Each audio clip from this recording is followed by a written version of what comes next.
Ibu Ulfia. Pagi Bu. Apa kabarnya? Alhamdulillah baik sehat. Sebelumnya terima kasih atas waktunya hari ini dan mengizinkan saya datang. Oke Ibu, sebelum kita mulai untuk pertanyaan wawancaranya, saya ingin menanyakan beberapa hal nih. Ibu itu mulai menjadi seorang guru itu dari tahun berapa sih? Kalau menjadi guru kita di 2003, 2000 Juni 2003. itu langsung guru. Ya, langsung guru. Kemudian sekarang Ibu itu menjadi kepala sekolah. Iya. Jadi Juni 2003 sampai sekarang Ibu menjadi kepala sekolah. Kalau untuk penjabat jadi kepala sekolah sendiri sudah berapa lama? Kurang lebih sekitar 8 bulan. 8 bulan. Nah untuk riwayat karir sebelumnya Ibu itu semenjak menjadi guru itu di sekolah inilah atau pernah di sekolah lain? Enggak, saya di sekolah inilah 2 tahun saya mengajar di sini langsung diangkat menjadi kepala program. Selanjutnya ada 4 tahun di kepala program. Lanjutnya saya wakil manajemen mutu, terus saya diwakil kurikulum. Terus saya mengundurkan diri, capek, saya menjadi guru biasa. Tapi dipercayakan lagi menjadi kepala program, dipercayakan lagi menjadi wakil kurikulum lagi. Terus dilanjut menjadi kepala sekolah. Nah dari yang Ibu utarakan tadi, di sini saya melihat bahwa pengalaman Ibu sudah sangat banyak sebagai pemimpin pembelajaran itu sudah sangat lama, kemudian untuk sebagai pemimpin pendidikan itu sekitar 8 bulan ya Bu. Iya. Nah kurang lebih selama 8 bulan Ibu menjabat tadi, pernah nggak sih Ibu itu mendapati kasus-kasus pendidikan moral atau bagaimana Ibu itu mengidentifikasi kasus-kasus yang merupakan dilema etika atau bujukan moral itu? Yang namanya kasus dilema etika ataupun kasus bujukan moral sering kita jumpai ya. Cuma kasus itu tidak tahu kapan munculnya, tapi untuk mengidentifikasi kasus-kasus baik itu berupa dilema etika atau bujukan moral, jika dilema etika kami melihatnya benar dengan benar. Nah itu kategori ke dalam dilema etika. Tetapi jika dia benar dengan salah, itu adalah kategori ke dalam kasus bujukan moral.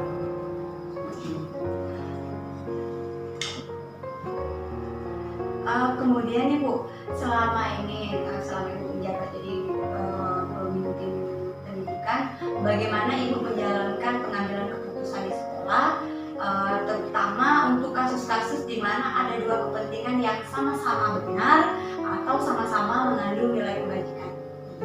Berarti masalahnya ini kasusnya itu sama-sama, dua-duanya sama-sama benar dan dua-dua mempunyai nilai kebajikan. Iya. Nah, pertama kita lihat dulu berdasarkan aturan. Jadi tidak lupa kita berdasarkan rumus atau aturan, dan kita lihat juga yang kedua yaitu mana yang lebih banyak memberi mudarat atau memberi manfaatnya. Nah, terus setelah itu kita lihat yang kita lakukan pertama kali dari aturan dengan manfaat itu identifikasi dulu masalah atau kasusnya. Kedua kasusnya kita identifikasi untuk melihat aturannya mana yang memang sesuai aturan, mana yang lebih banyak manfaat. Terus yang berikutnya yaitu kita kumpulkan data-data atau fakta-fakta, dan seterusnya yang ketiga kita cari solusi untuk pemecahan masalah dari kasus tersebut. Langkah atau prosedur seperti apa sih yang biasa Ibu lakukan selama ini? Langkah atau prosedur yang kami lakukan di sana tadi jelas bahwa identifikasi masalah. Identifikasi masalahnya itu kami melihat di mana kejadiannya, kapan terjadinya, siapa saja yang terlibat. Nah, berikutnya baru kita panggil ke dua belah pihak yang tersangkut di dalam kasus tersebut untuk meminta konfirmasi. Kita bukan dari sebelah pihak namanya meminta konfirmasi, kita minta konfirmasi untuk mengatasi masalah yang ada atau mencari solusi yang ada.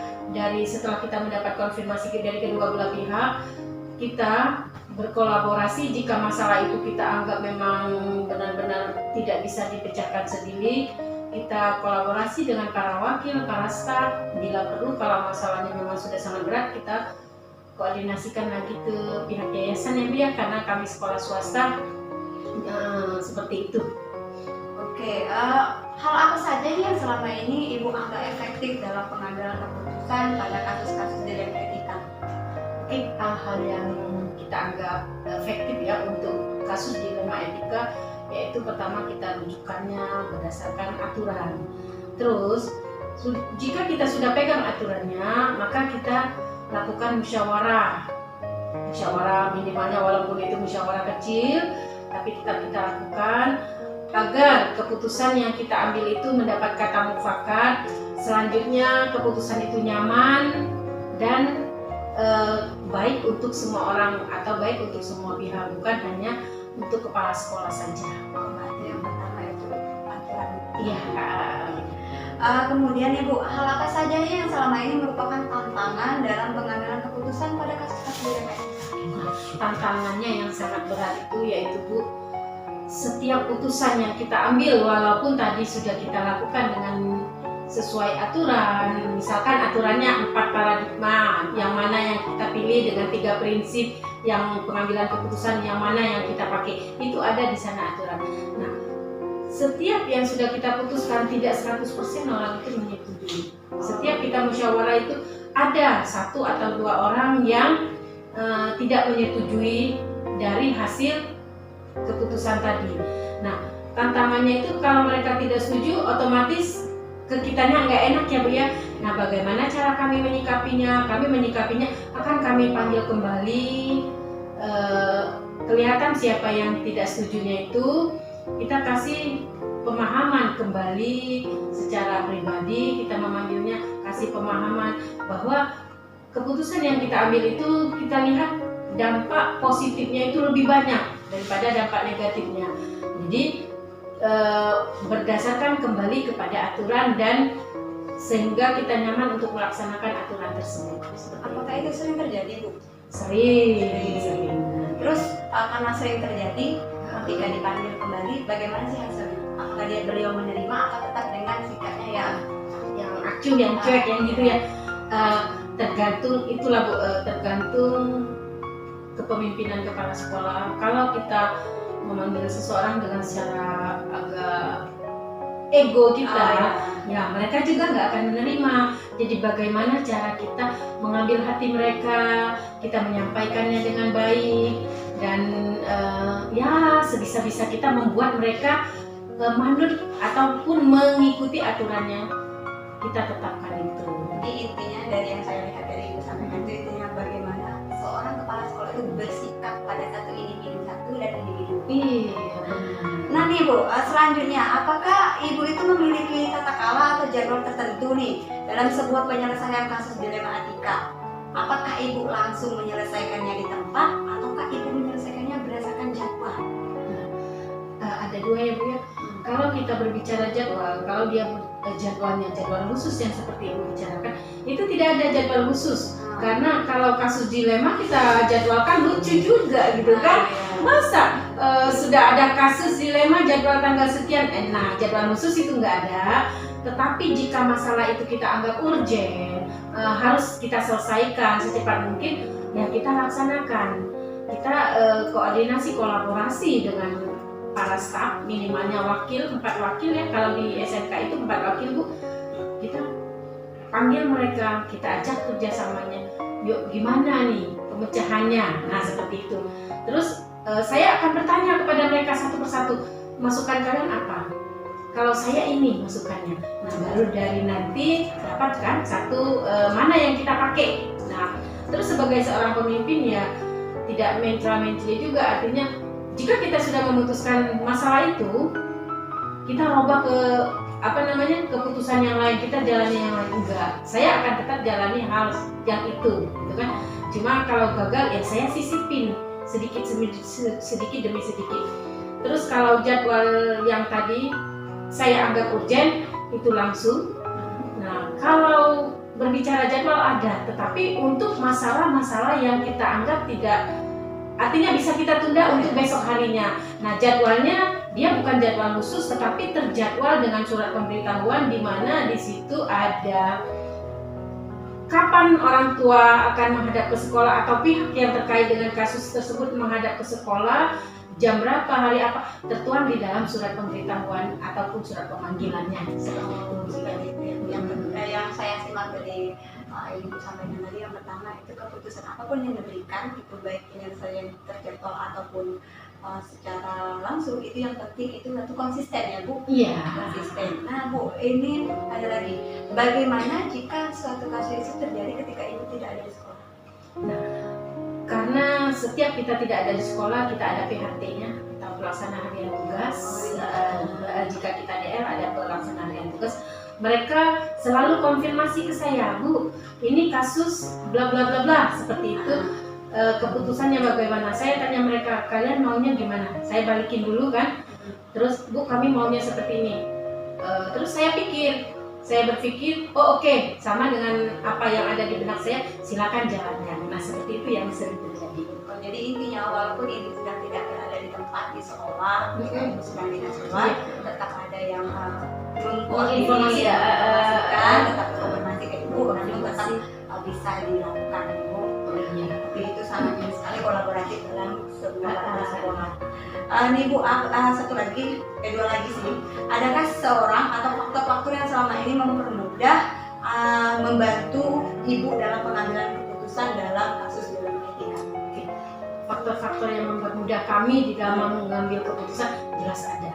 Jelas seluruh pihak, seluruh unsur sekolah, baik itu siswa juga kadang-kadang terlibat di dalam, tanpa kita sadari ya Bu, terlibat di dalam kita mengambil keputusan.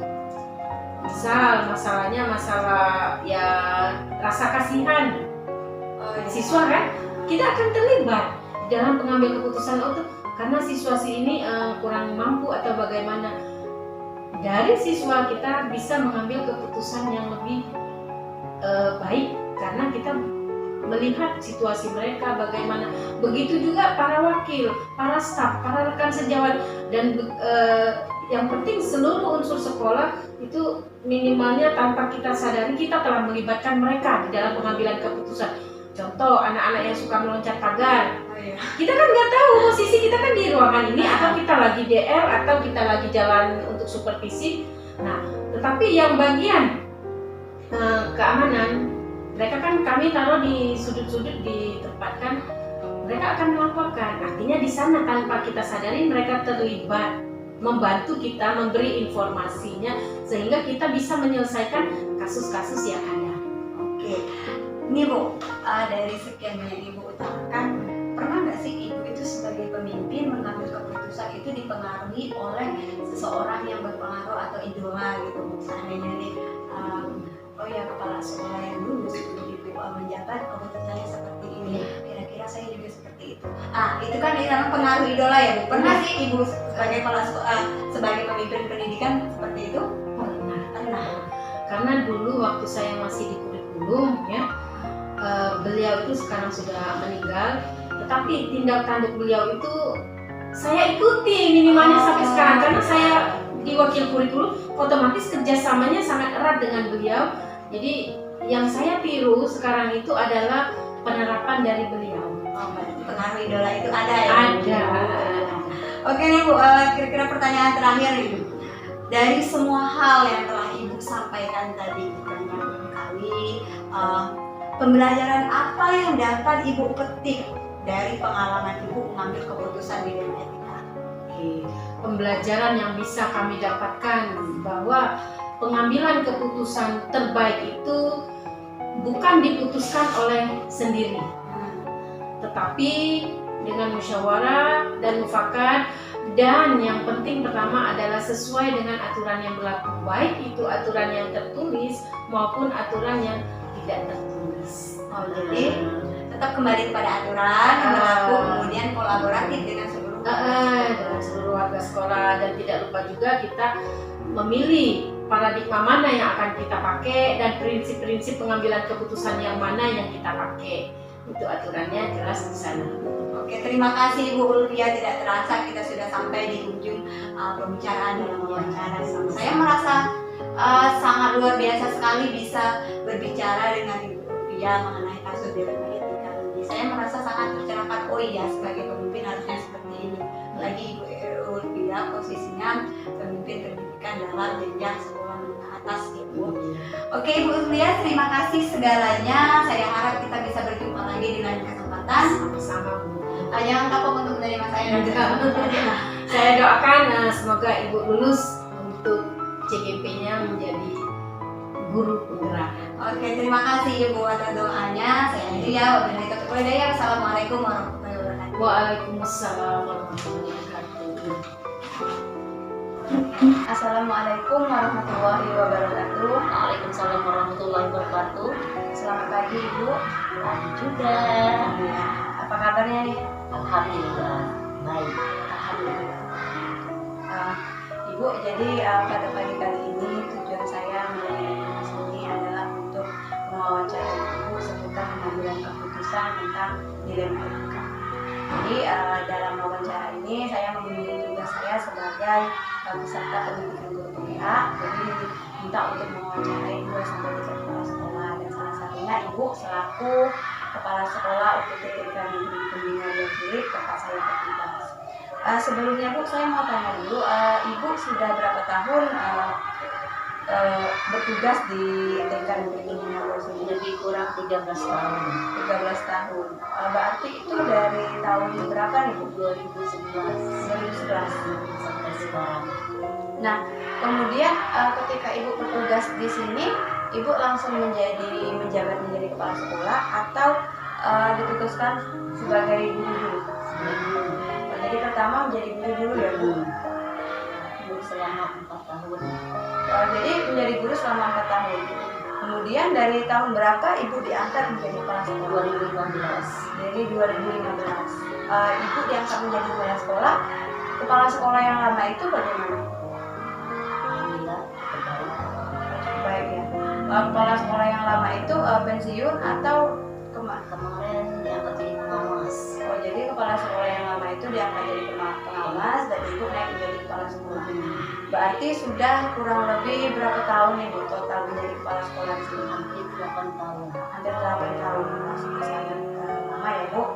Nah, dari hampir 8 tahun Ibu bertugas menjadi kepala sekolah di sini nih Bu, pasti sudah banyak asam garam yang sudah Ibu rasakan. Dan ingin saya tanyakan tuh Bu, selama ini nih kurang lebih selama 8 tahun Ibu di kepala sekolah, bagaimana Ibu tuh mengidentifikasi kasus-kasus yang merupakan dilema etika atau rujukan moral ini? Situasi itu terjadi ketika saya mengalami masalah etika ya. Etika itu secara benar tetapi bertentangan dengan rujukan moralnya. Situasi yang terjadi sekarang ini harus membuat keputusan yang benar atau yang salah. Terus selama ini nih Bu, bagaimana Ibu menjalankan pengambilan keputusan di sekolah, terutama untuk kasus-kasus di mana ada 2 kepentingan yang sama-sama benar atau sama-sama menilai nilai kebajikan? Dengan menghadapinya dengan berkata yang baik dan benar apa yang saya lakukan di sekolah ini. Memberikan contoh secara perkataan dan sikap ya Bu. Kemudian langkah atau prosedur apa sih yang biasa Ibu lakukan selama ini? Melakukan kata-kata yang baik, pengajuan yang benar, terus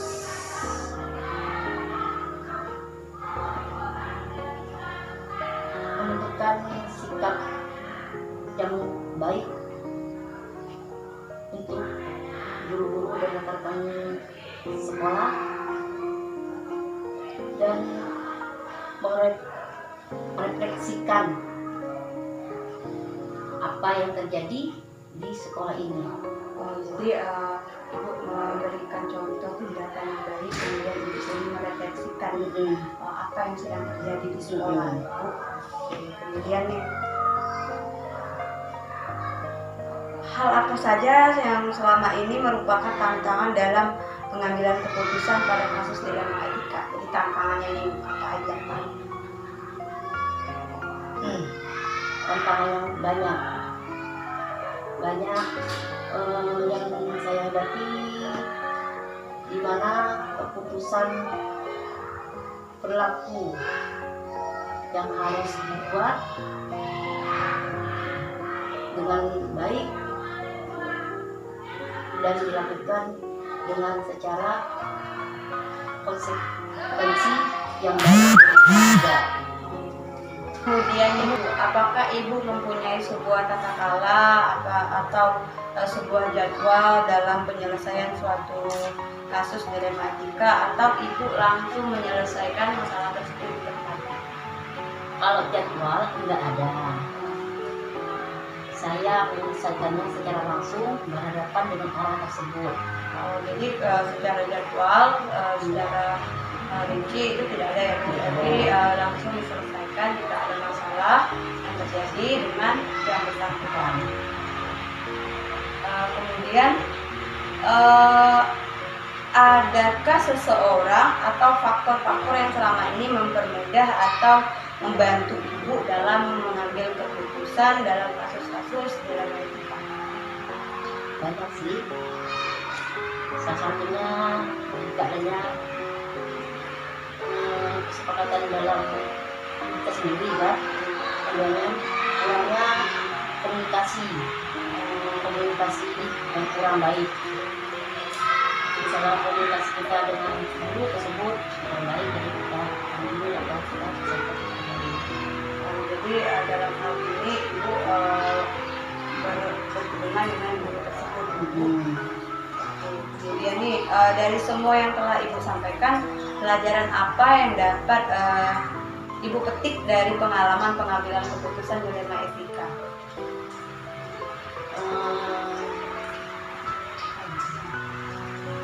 Salah satu orang yang selalu mensupport saya.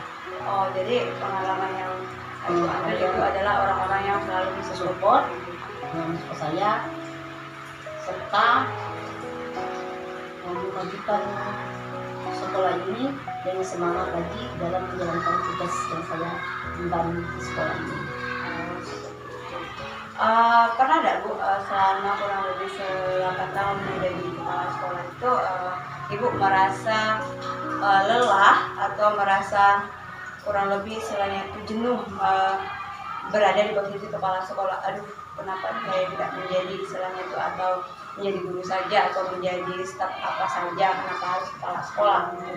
Selama ini sih dulu nggak ada. Kalau sekarang karena capek dengan perjalanan jauh, ada terpikir atau terlintas bahwa mau jadi guru aja. Kalau bisa sih tetap pindah. Jadi jarak dari rumah Ibu ke sekolah itu kurang lebih berapa? 34 kilo. Oh, 34 kilo ya Bu? PP itu? Kalau balik jadi totalnya 68 kilo. Jadi ya jadi satu hari itu menempuh 68 kilo bolak-balik ya. Itu yang merasa capeknya. Oh, jadi lebih ke capek secara perjalanan ya, bukannya dalam menghadapi sesuatu kan? Enggak, karena umurnya udah tua sekarang. Masih cantik kok Bu.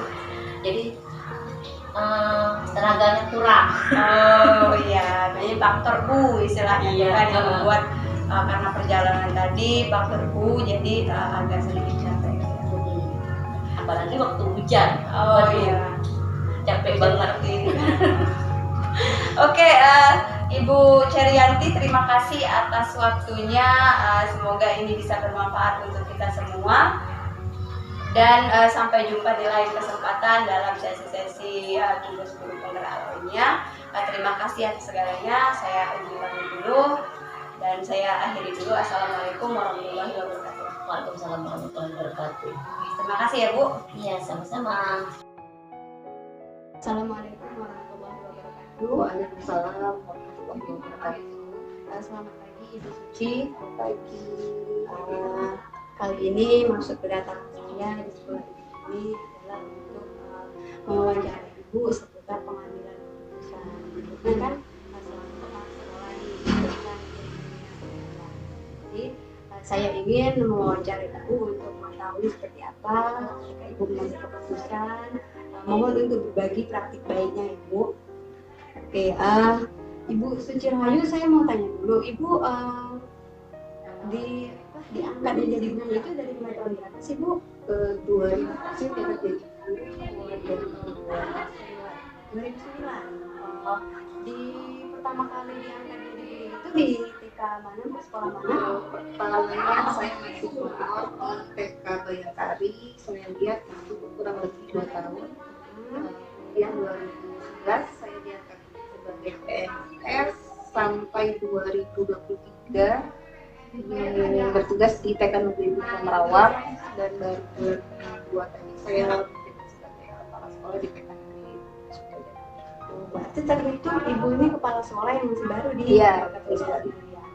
Tapi kan walaupun Ibu masih baru sebagai kepala sekolah, sebelumnya Ibu adalah guru senior di TK Negeri Pembinaan Merawat kan Bu?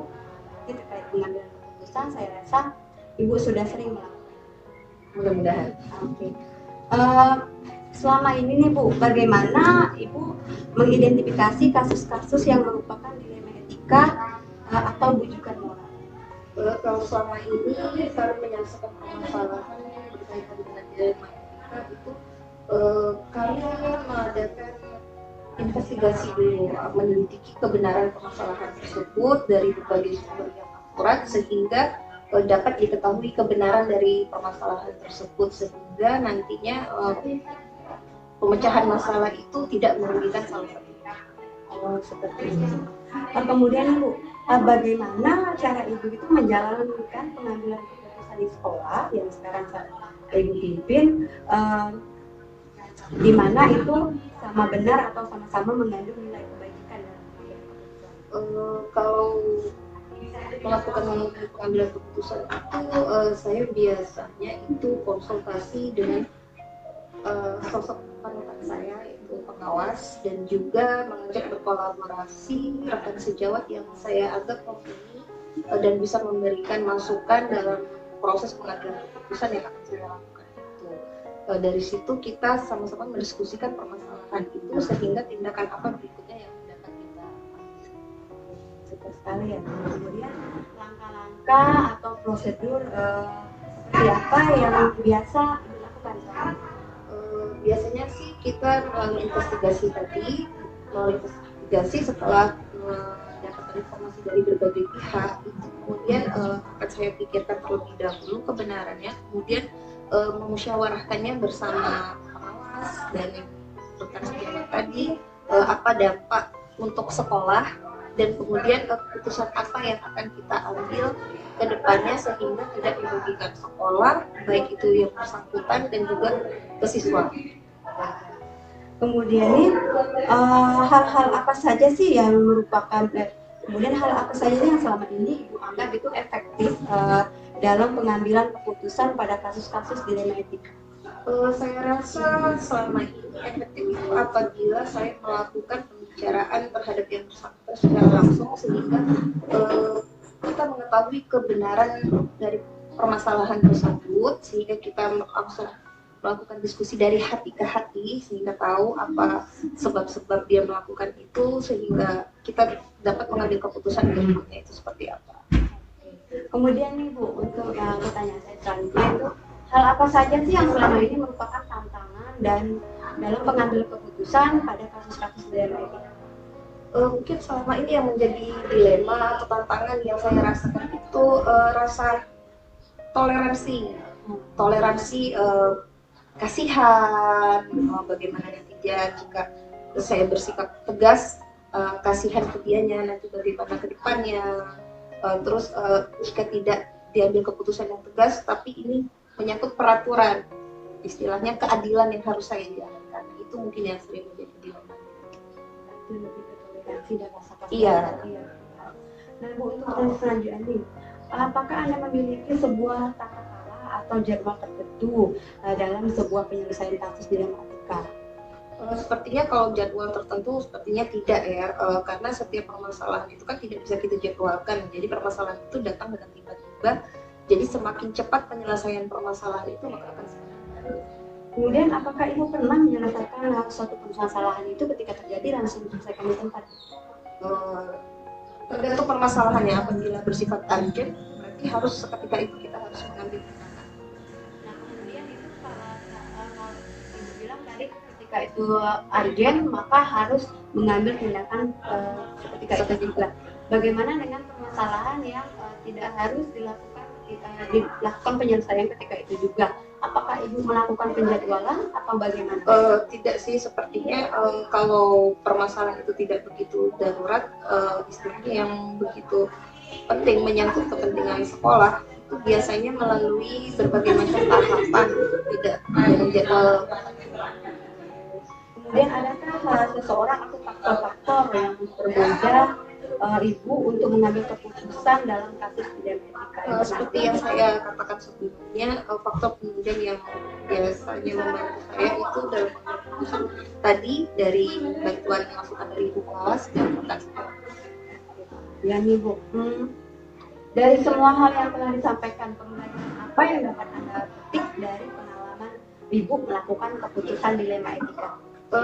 Dalam mengambil keputusan itu yang dapat saya petik harus berhati-hati dalam mengambil sebuah keputusan, karena kita memikirkan juga efek kepada si penerima keputusan, juga efek ke sekolah dan jangka panjang.